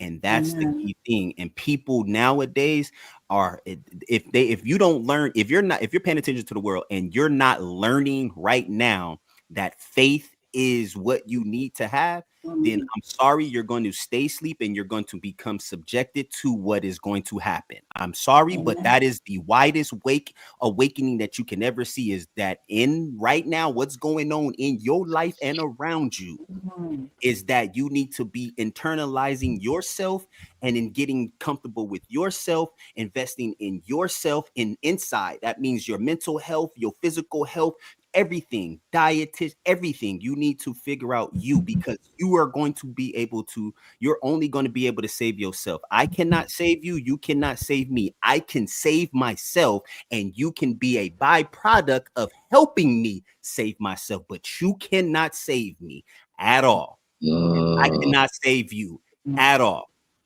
I don't Yeah, care how much money I got. I'm glad that you put it like that, Aki, because there's times where I have conversations with my queen, and And she goes, I saved you.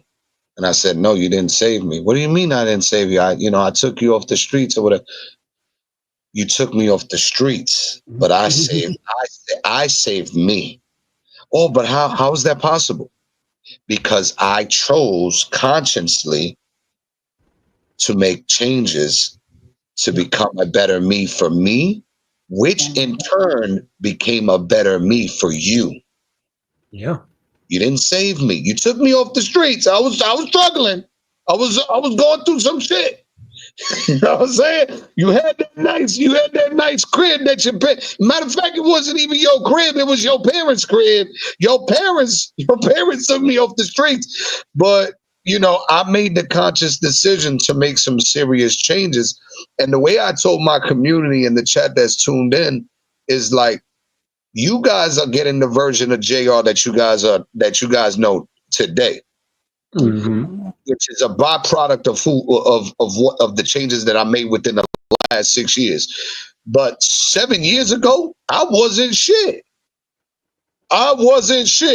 You would have been like, Serve would have been like, you ain't shit. You can't even rap with all that bullshit you spitting. You sound like JC the Pharaoh. You need to go back to the drawing board with them rhymes. Aki would have been like, we ain't doing no podcast.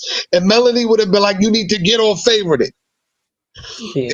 It was that bad 7 years ago, but you live and you learn. And some of the things that I've been able to do is take the advice of other people's mistakes. Right? I'll visibly look at a mistake that people have made, even if they didn't give me the advice. I just, through just the sake of indirect or direct interaction. Point taken. My mother. I moved down here 6 years ago.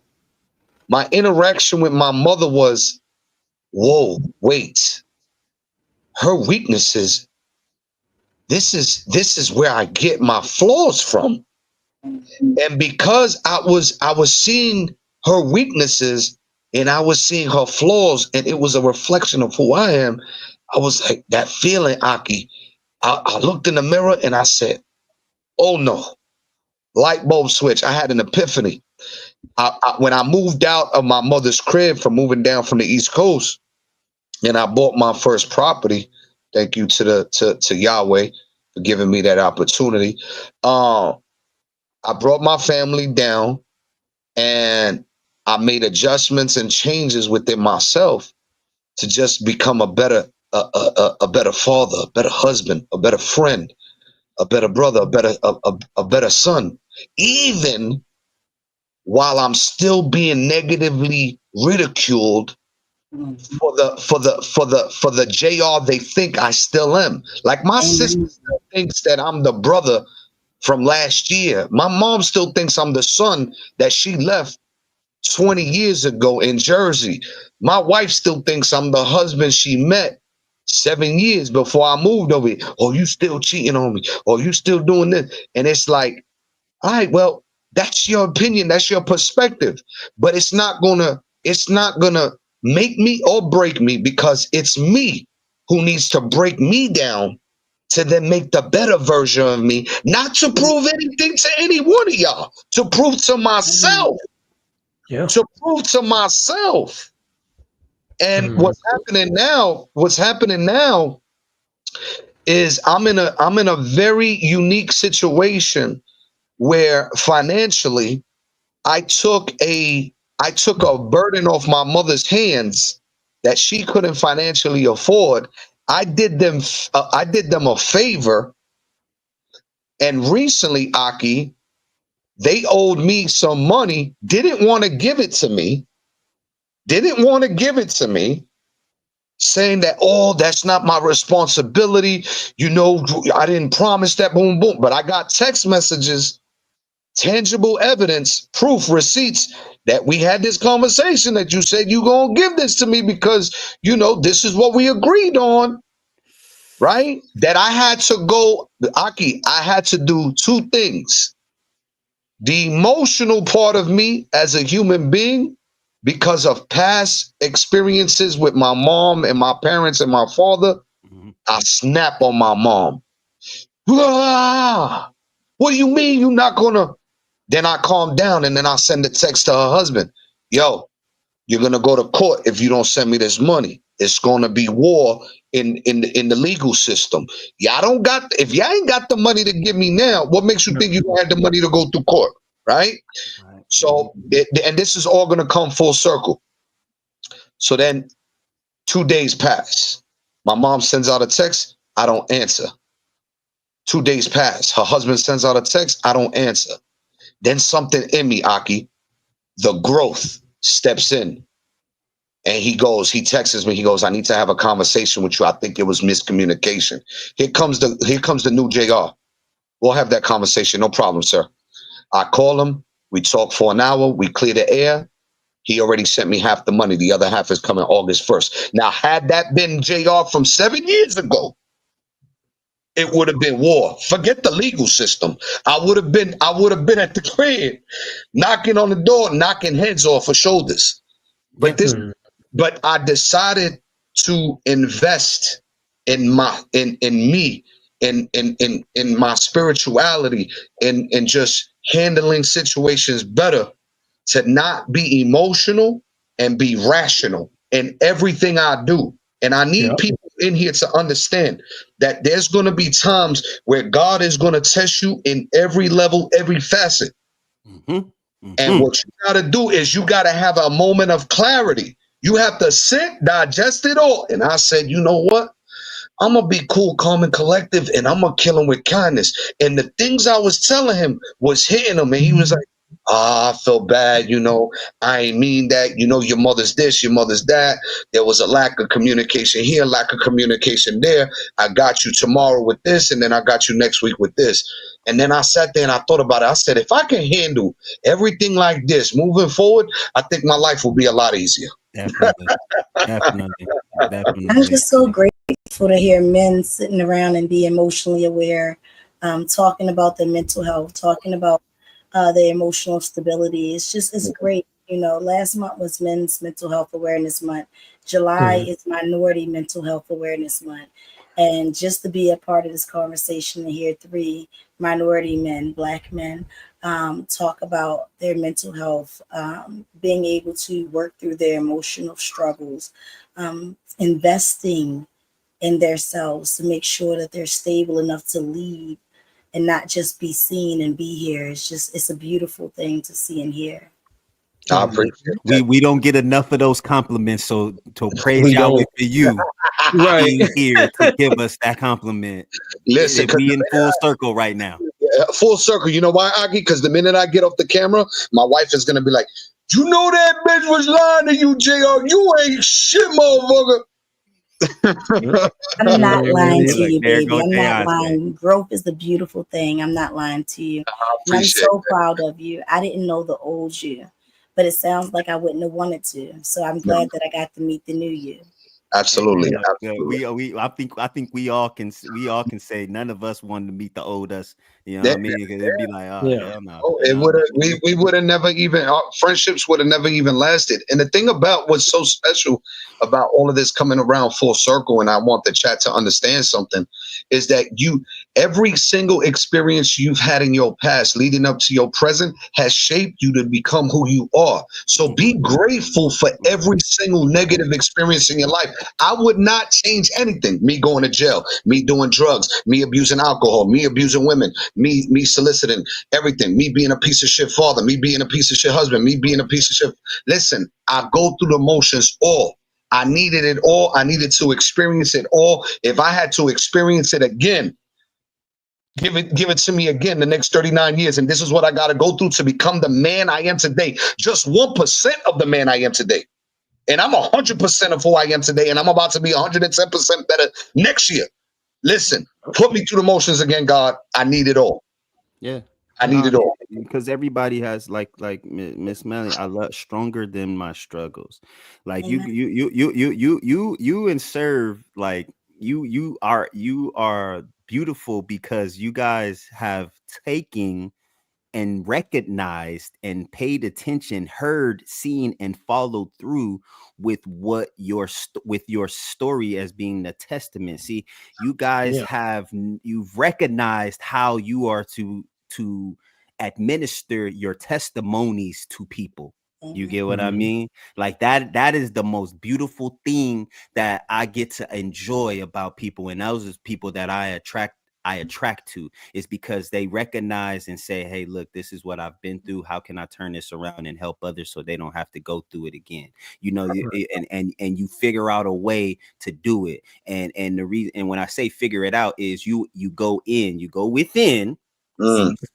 you speak to your God-given talent in you, what your image and his likeness, what you got there, and then you go, oh, okay, this is what I can do, and then you start hearing and seeing the instructions, and then you start following through, because those are the things that people need. Everybody has to go through something. We all are going to go through something, because if you didn't tell us about what you were going through, or you didn't have and didn't go through that, you wouldn't be able to share personal and close experiences with other people Amen. and relate to them on that. Some people don't know how to express themselves from an emotional standpoint, but here it is, they hear you talk about your story, and now they have an exact idea, or they get the feeling of, you know what, I can express myself like this too. And now they can share with you. They start opening up. Hey, I Yep. went through this and too. What did you do with this? Did you ever have these days? Or how long did it take for you to get past this certain level and stage of what you went through? You know, we all have been through certain stuff. Again, I always tell people, I don't know what it feels like to not have a parent, or to lose my parent. I don't know what that feels like. I can't even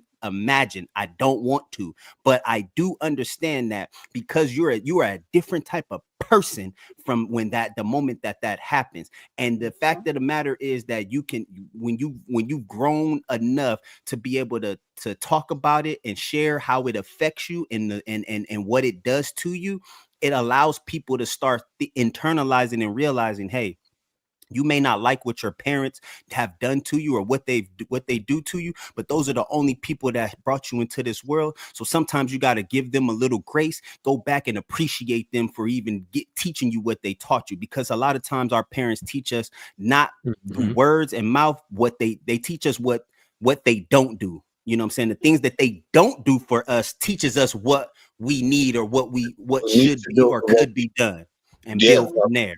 I love that. I love that, You know what I Aki. mean? I wanna grab each and every, starting with Serve.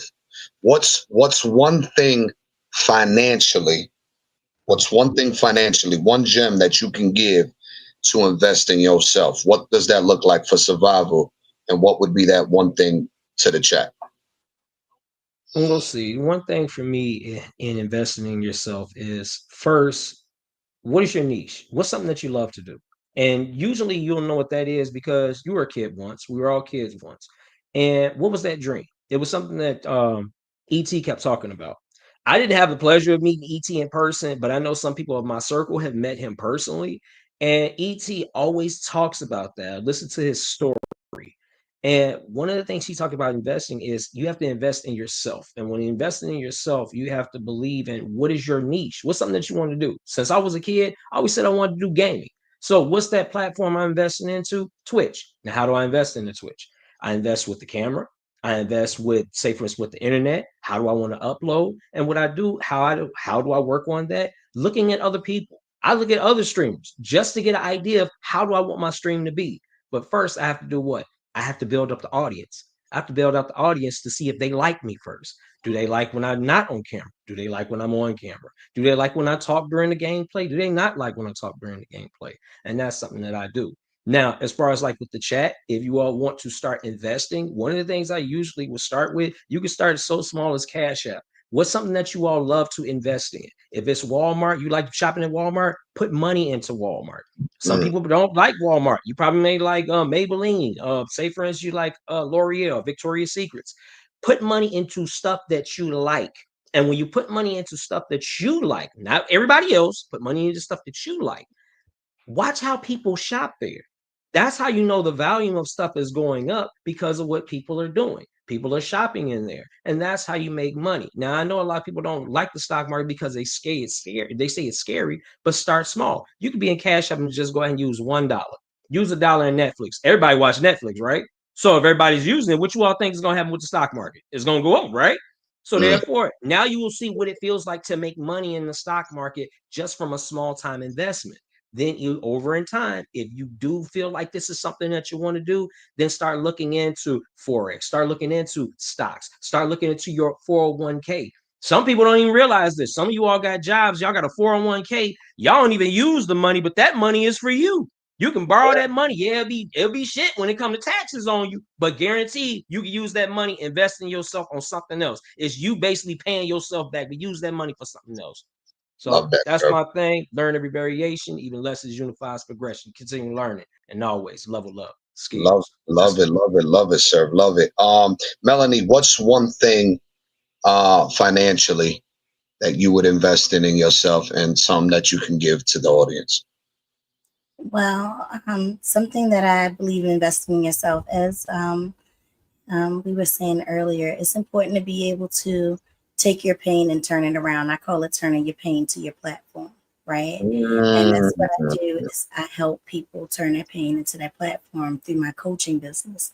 Now, I wouldn't be able to be someone that people believed in that could teach them these things if I hadn't invested in myself and got some certifications, if I wouldn't have invested in myself and started working with NAMI so I could be working with the largest mental health organization so I could have the resources, the tools, the information. But even more importantly, when you're running a business, you invest in a social proof, right? Social proof is so important. So, like, I didn't just go get a coach. I worked with Lisa Nichols. I worked with Lisa Nichols for 4 years. I traveled around with her. I went to retreats. I was in her first certified transformational trainer program, which was a $40,000 program. So to be Let your able to light say, shine. right. So, being able to say that I invested that, to say that I invested money into going to like Oprah's tour where I'm sitting in the room with Oprah and Michelle Obama and Lupita Nyong'o and things like that, like to be in the rooms that matter. The social proof matters. Like so many people want to say I've done this and I've done this, but they don't even take the time to get the right pictures or to get the pictures in the rooms and things that will give people the ability to see them and say, I trust them because they're doing the right things. They're moving the right way. They're in the right rooms. I see them with the right people. On the back end of that, I also want to say for the chat, the best thing I learned about investing was not to leave my money in my savings account. So I used to just put the money in my savings account. I thought that was okay.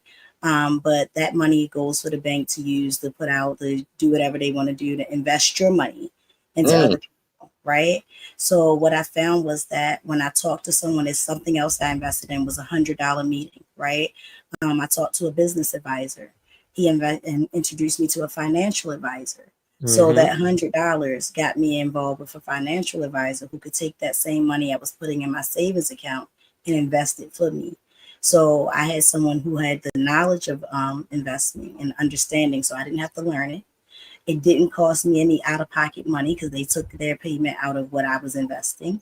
And when I got sick and had a near-death experience in 2023, I was able to live off the $500,000 that I had left up until the beginning of this year, right? Wow. And it took me too long to realize that I had to downsize my lifestyle or I would have some of the money left, but I was a very spoiled girl, right? That part, But yep. yeah. I mean, you see the smile. I invested in this. I had a really bad smile when I started the business. I didn't feel Okay. comfortable going out to speaking. This is $50,000 worth of dental implants, Wow. right? See, That's an okay. That's investing investment, in yourself. right? I love that, Queen. I appreciate Woo. that. So you guys heard it from Serve, and look into the stock market for the investment. You heard from the Queen. Take your money out of the savings account. Find yourself a financial advisor that knows how to make your money work for you. And Aki, what's one thing that you would invest in financially for yourself, and one thing that you would provide to the chat? One thing that I've been investing in myself is I love music, bro, and how it makes you feel. My children dance, and what I'm investing in is them. I'm investing in me to be able to help them. So me going to school learning how to create music allows me to teach them how to take their creativity and use it and utilize it. I have all of the equipment here for me to record music. Now they get the opportunity to record. I'm paying a subscription where $5 a month, where it teaches you how to play the piano, how to make a melody, how to make a chord, how to do intervals, how to do all of these things. And now my children reap the benefits of that because they get to practice along with me. Mm. And now we become a family of people who do music or production. That's what I'm investing in. And I'll say to everybody, and I'm investing in that because that's something I've always loved. And and as me being a person that has learned how to communicate when teaching, that's what I've been invested in. So find something that you truly love, like Surf said earlier, your niche, what it is that you are really, what you do, or something that you really enjoy that you don't do often, but you want to do. You know, some people comes to easy know how to do hair, right? So they can become a cosmetologist like that, simple. But they may not be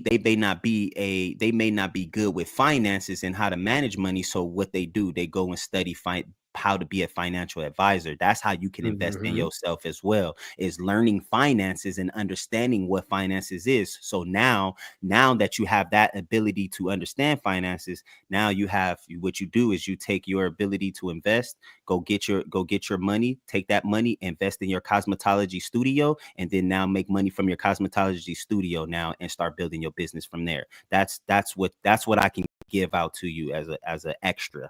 You know, invest in yourself and then go ahead and take what you got and build it more and build it up more.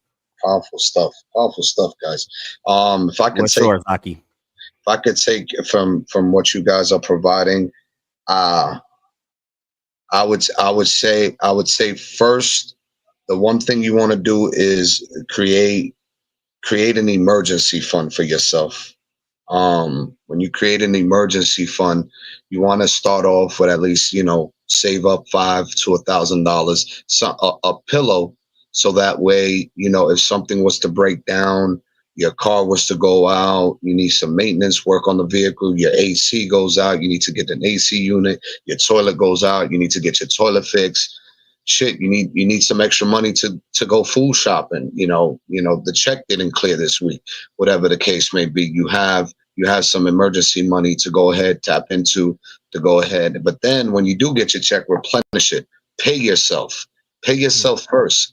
Grab 10 to 20% of what you make and put that away to pay you first before you pay anything else. These companies, they can wait for their check, for their little money that they take from you or whatever the case may be.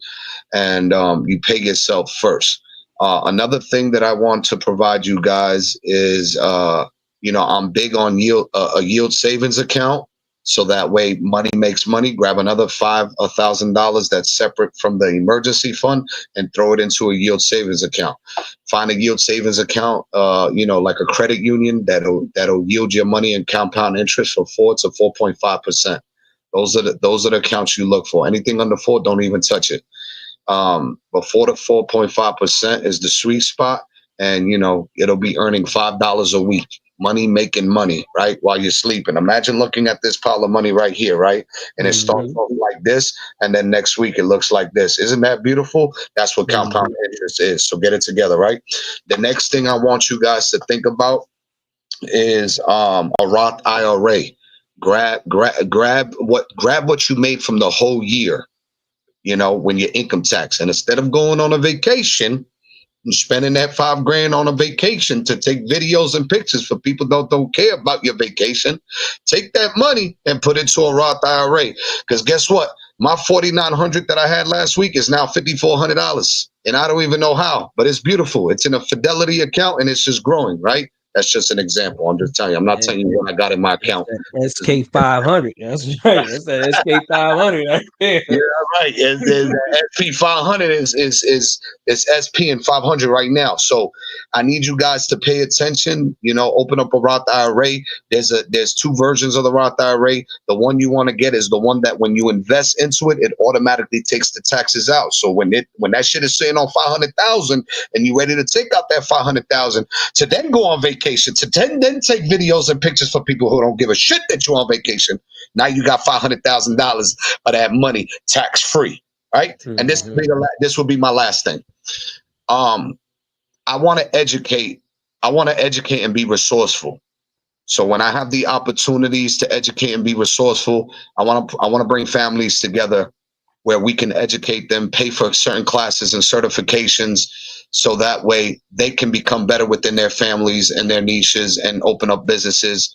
I want to be resourceful and educate communities and people of color to go ahead and come together and utilize each other in the right way, the way a Jewish community works together, right? They leverage each other's families and friends to build each other up. They'll grab 20,000 from one family and throw 20,000 into another family.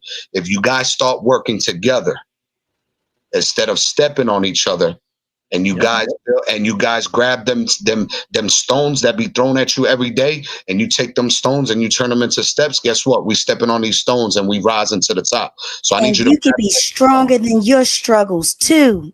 That's right. Ooh. That's right, baby. That's right. That's right. So I want you guys to be resourceful together. So there'll be one day where this film studio and this music studio comes out. There'll be one day a week where I'll formulate, bring families in, pay for certain certifications and classes out of my pocket to make sure that your children get educated, your children get the resources and the guidance and the tools and the information to be resourceful for you and your family. That's my way of serving. That's my way of giving back. So look out for all these things in the near future on 2 acres of beautiful land here in Oklahoma City, and rock with Unified Media. It's not called Unified Media for no reason. It's unified. Definitely. We just utilizing the tool of media to get our voices heard. So I appreciate everybody that has tuned in, everybody that has soaked in this information, these wonderful kings and queens that were here today, these two amazing co-hosts, this amazing queen who was a guest today. Queen, can you please share your website and all social media profiles and everything we can look forward to you for the next couple of weeks? Oh, sure. So I'm at strongerthanmystruggles.com. And then I'm Stronger Than My Struggles on all social medias. You can find me under the hashtag Stronger Than My Struggles on all social media as well. Appreciate it. So Appreciate it. what I have coming up next is a class in September. I'm going to be getting it up on the front of the website in the next week.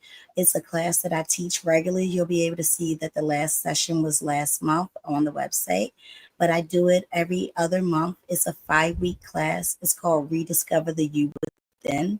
And in those 5 weeks, we have a literal transformation through journaling, open discussion, and group. And it's beautiful. See, I told you, Nora, you can always find me. I love it.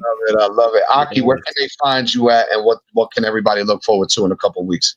Oh man, social ONTL Dewan, that's who I am. I don't know where to label. That is me. I don't know where to label, and you can find me on all platforms. Now, I do have something that I've just started now, and it's called Fellowship Fridays. I've already created the YouTube channel for it, but this is what I'll be doing on live, TikTok live, favorite it, and all of those other places is where you'll come fellowship with me. We talk about all different things, whether it be my school, whether it be me personally. You might hear me being a father. You might hear me, my family in the background. They might join me here and there to show up stuff. I might be showing you and teaching you a lesson. You might see me having to discipline my children. It's your fellowshipping with me, and the fellowship just means to come in and gather together and let's conversate, let's talk, let's create, let's get ideas flowing, let's be in connection, let's unify with each other. So that's where you can find me at. Again, my TikTok handle and favorite it is everything is ONTL Dewan, or ONTL_DEJUAN. I want to add something else to Aki that you had said when it comes down to investing in yourself. In my culture and being a Hebrew Israelite, we are taught to invest in ourselves, and we're taught to pay our tithes, which is our 10 and 10% of what we make financially we put aside to ourselves, and then 10% of what we want from ourselves we invest in that. So, and we don't touch it. So we invest in investing in 10% of yourself means studying something or learning, gaining knowledge and information about something, a skill or a trade that you will want to learn, and you take that and you invest your 10% of your day that you have done, and that's every day. You do that every day. Invest that 10% of your 24 hours, which says you only get about an hour in a day to go ahead and do it. So you should do that. And then on the financial side, all of those different accounts that JR had mentioned, those are a way you can put 10% of the money that you earn into those accounts. And that's starting off small. So those two different things is how you invest in yourself.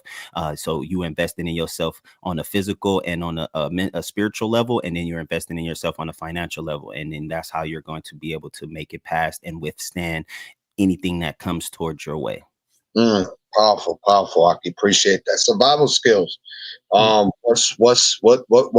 can we find you at, and what can we look forward to for the next couple of weeks? So, what you all can find me, if you ever want to find me, you can find me on my header with survival skills. So that's at survival skills. You will find me on Instagram. Majority of the times, if you all want to find me on Twitch, that will be survival_skills. You can find me on Twitch. Usually I'll play from fighting games, horror. It can be any different things. If it's something that I like, I'm going to play it.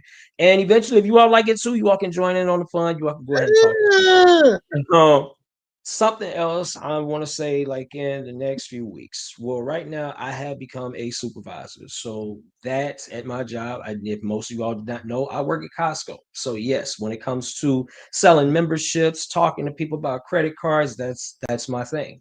That's really what this is. We did have a talk today. We were talking about people that don't have the money. Here's the thing: go get a job. Like everybody that said this stuff about investing and everything. Here's the thing about investing: you cannot invest if you don't have no money. I was like, let's just break up out of that. If you didn't have no money, I need you to go work, go get it, go do something so you can go ahead and invest. Investing does not work if you don't have no extra income. Let's go ahead and talk about that. Investing only works if you have extra income. So I don't want to hear people in the chat that's saying like, "Oh, you want to invest into something? You don't have the money, baby. You don't have the money. I need you to go get the money so you can go ahead and start investing." That's how that works. You even heard from Melony, like, bro, when you hear things, the opportunities that Melony has talked about, like going to Lisa Nichols, I want you all to understand that is a powerful motivational speaker, and she hangs around people like who is that? What's my favorite? Les Brown. She hangs around Les Brown and other type of people that's up there, and they ain't cheap. And you think they're gonna go and change the price? No, baby, the price is the price. They It goes up every year. It go up. It goes up every year. Yes, And I'm discounting my Discord. Yeah, and see, and that's it. Right. And that's what I'm saying. And it's like people are saying, like, oh, well, I can't do this. Yes, you can do it. It's because you don't have faith that this actually works, and you have to do that for yourself. Another thing that I'm in a nonprofit organization known as Now Faith Industries. The Now Faith stands for me, it stands for no opportunity wasted. That's right. So when I think about now, that means no opportunity wasted. But in Now Faith, what we are doing is right now we are a nonprofit organization, and what we do is we talk about only financial stability, meaning like we're talking about the investment side. So my mentor, Dr. Raphael Spiller, he's come up with a program where it's so simple that you can't misunderstand it. Back in the day, I told you all about colors. You all remember colors back in the day, correct? Well, what colors has now become, I want to say automated. It's completely automated. There is no more, you are looking at the charts. We're not doing that anymore. The only thing that you're going to do is you're going to invest into something, and that investment is AI. That is Nova. Nova is the future. So now with this Nova bot, what we are talking about is Nova does the trading for you. What if I said that all you had to do was just to go ahead and trust into the AI system to do the work for you? All you do is press the button. The work is done for you. Now, mind you, some people don't believe in this. Some people don't believe in this because they're saying that, oh my goodness, I don't want to invest in anything like that because it's AI. Well, I've dealt with many people over the years when it comes to trading. And one of the things I know that people hate is that the fear of missing out. You know, they have they have FOMO, fear of missing out, where they're scared to press the button. They're scared to put their money into it. Well, if there was something that was taking the trade for you, and all you have to do is just give the okay that it's going to trade for you, would that be something that you're interested in? If you all would like to know more about Now Faith, shoot me a message in the chat so therefore we can talk about it. This may be for you, it may not be for you, but that is an option that I'm leaving available for everyone. So with that being said, learn every variation. Even lessons unifies progression. Continue learning and always level up. Man, powerful. Where your shirt at, sir? That say that. Oh, bro, you know it's coming. You know we got to go ahead and get that. We got to get the Because merch. you've been saying that for the last 3 years, brother. Yeah, Yeah, bro. And it sticks. We even got it on pressure. We even got it on the pressure record. There you Learn go. every variation, baby. I love it, team. I love it. I hope you guys enjoyed the show tonight. Everybody that tuned in, we appreciate you guys locking in. Hopefully, you guys can gather up this information to apply it in your personal journey, and we'll continue to support those journeys and endeavors. Like I say every week, protect your mind, protect your peace. We'll see you guys next Sunday with Crypto Cody, so you guys can learn more about investing on a deeper level. You guys have a wonderful, wonderful evening and a greater week ahead. Stay blessed, everybody. Peace out. Love, family. All right. Have a good one.